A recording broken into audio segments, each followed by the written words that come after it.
Hello, welcome back to all of you guys और YouTube channel Karuna trust north east. तो आज हम जिस टॉपिक के बारे में बात करना चाह रहे हैं वो है कि abdomen pain and vomiting with associated with diarrhoea in childrens. मतलब एक छोटा बच्चा है अराउंड 5 to 10 ईयर्स या उससे भी छोटा, उसको बार बार पेट दर्द हो रहा है, साथ में उसको वॉमिटिंग हो रही है या डायरिया हो रहा है, तो उसके क्या रीजंस हो सकते हैं। तो चलिए स्टार्ट करते हैं। देखिए, फर्स्ट जो मेन चीज़ होती है वो मेडिकल टर्मिनोलॉजी एक होती है गैस्ट्रोएंटराइटिस। उसमें क्या होता है कि जो आपका एलिमेंट्री केनाल होता है, आहार नाल, अपना मुंह से लेकर एनस तक का, उसमें कहीं ना कहीं इन्फेक्शन हो गया है। वो बैक्टीरिया का भी हो सकता है, वायरस का भी हो सकता है। तो उसकी वजह से उसको हो रहा होता है, उसको एसोसिएटेड उसमें सिम्टम्स आपको कैसे पता चलेंगे, जैसे कि उसको नोजिया हो रहा है, वोमिटिंग, डायरिया, ये सब चीज़ें उसमें आपको देखने को मिलती है। फीवर भी कभी कभी बच्चे को आ जाता है कि अंदर में जो पैथोजेंस है, बैक्टीरिया हो चाहे वायरस हो, इनका इतना ग्रोथ हो जाता है कि जो बॉडी को गर्म कर देता है, तो फीवर भी कभी कभी उससे आ जाता है। तो ये चीज़ एक मेन चीज़ होती है। सेकेंडरी आप देखिए नहीं, कॉन्स्टिपेशन, मतलब कब्ज हो गया आपका बच्चा को, 2-3 दिन से आपने नोटिस नहीं किया हो कि बच्चा टॉयलेट नहीं जा रहा हो, और वो आपको भी लग रहा है कि नहीं, ये मतलब बार बार बच्चा टॉयलेट के लिए बैठ रहा है लेकिन टॉयलेट जो निकल नहीं पा रहा है, तो उसको वो भी एक रीज़न होता है कि उसका कहीं ना कहीं उसका पेट दर्द का वो एक रीज़न है। उसमें हम लोग आगे जोड़ सकता है जैसे कि यूटीआई, यूरिनरी ट्रैक इन्फेक्शन, कि पेशाब में उसको कहीं ना कहीं इन्फेक्शन हो गया हो।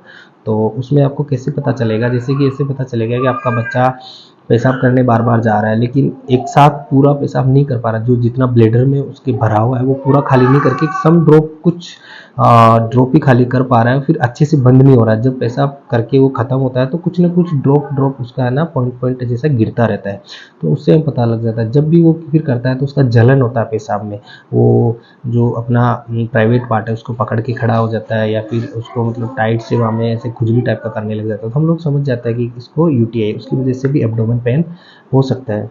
उसके बाद में थोड़ा सा मेडिकल लैंग्वेज में बोलने से इंटूसेप्शन हम लोग बोलता है कि ये जो अपना आहार नली और जो गैस का जो ट्रेकिया और इजोफेगस हम लोग बोल सकता है, वो कहीं ना कहीं आपस में अटैच हो, या कोई एक ब्लंट हो, ये 3-4 टाइप्स है, उनमें से कुछ होने से भी बच्चे को पेट दर्द हो सकता है। खाने का जो भी खाएगा वो खाना अंदर नहीं जा रहा है, तो वो भी एक रीज़न हो सकता है। देन सेकेंडरी, आपने सबने सुना होगा एक फेमिलियल वर्ड अपेंडिक्स। तो अगर आपका राइट साइड में बोलते हैं कि राइट साइड में नीचे की तरफ, अगर आपका पेट को अगर हम 4 पार्ट में डिवाइड करें, तो राइट लोअर क्वाड्रेंट में अगर पेन हो रहा है, जैसे कि पेन स्टार्ट आपका ये जो अम्बिलिकल है यहाँ से स्टार्ट होता है, देन वो धीरे धीरे आपका राइट लोअर क्वाड्रेंट में चला जाता है, तो उसका एक रीज़न हो सकता है कि उसको कहीं ना कहीं अपेंडिक्स हो, तो उससे भी पेन हो जाता है। तो ये सब चीज़ें, और एक इसमें एक इम्पोर्टेंट बात है, जैसे कि आपका छोटा बच्चा है, वो बार बार पानी में खेल रहा है या बारिश का दिन में जा रहा है, तो कभी कभी कान में जो इन्फेक्शन हो जाता है ना, जैसे मिडल ईयर इन्फेक्शन हो जाता है, तो उससे भी उसको ये मतलब चक्कर आ सकता है उसको, क्योंकि बैलेंस का काम करता है, चक्कर आ रहा है तो वोमिटिंग वगैरह, उसको उल्टी वगैरह उससे लग सकता है, क्योंकि बैलेंस का काम है वो अपना कान करता है। तो कान अगर हमारा ये प्रॉब्लम या इन्फेक्शन उसको हो जाएगा किसी भी चीज़ का, तो वोमिटिंग वगैरह उससे लग सकता है। तो ये इन सब चीज़ों का आप लोग ध्यान रखिए, स्पेशली जो मैंने क्रिएट किया है। अब देखिए कि कब आपको हॉस्पिटल लेके जाना है, कब इसको घर में ठीक कर सकता है ना।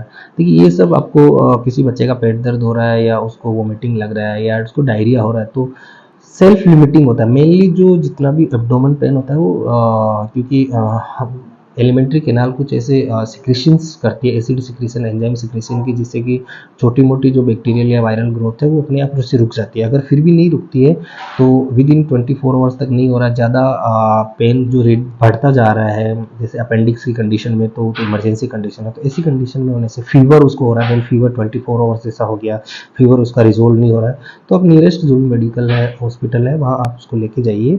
आजकल तो आप सब लोगों का कहीं ना कोई डॉक्टर जानकार होता है, चाहे वो जनरल मेडिसिन हो चाहे पीडियाट्रिशियन हो।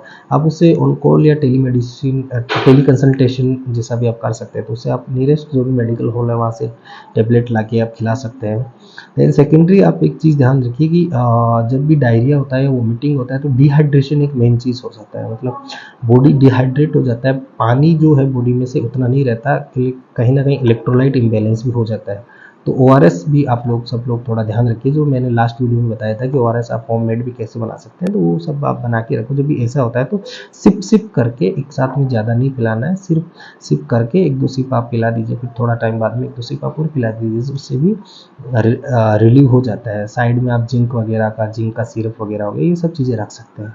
ये रखने से कहीं ना कहीं आपका बच्चा जो डिहाइड्रेशन हुआ है ड्यू टू एब्डोमेन पेन, क्योंकि एब्डोमेन पेन के साथ में डायरिया या फिर वोमिटिंग ऑलवेज नेक्स्ट टाइम में एसोसिएटेड रहता ही रहता है, तो आप इन सब चीज़ों से बच सकते हैं।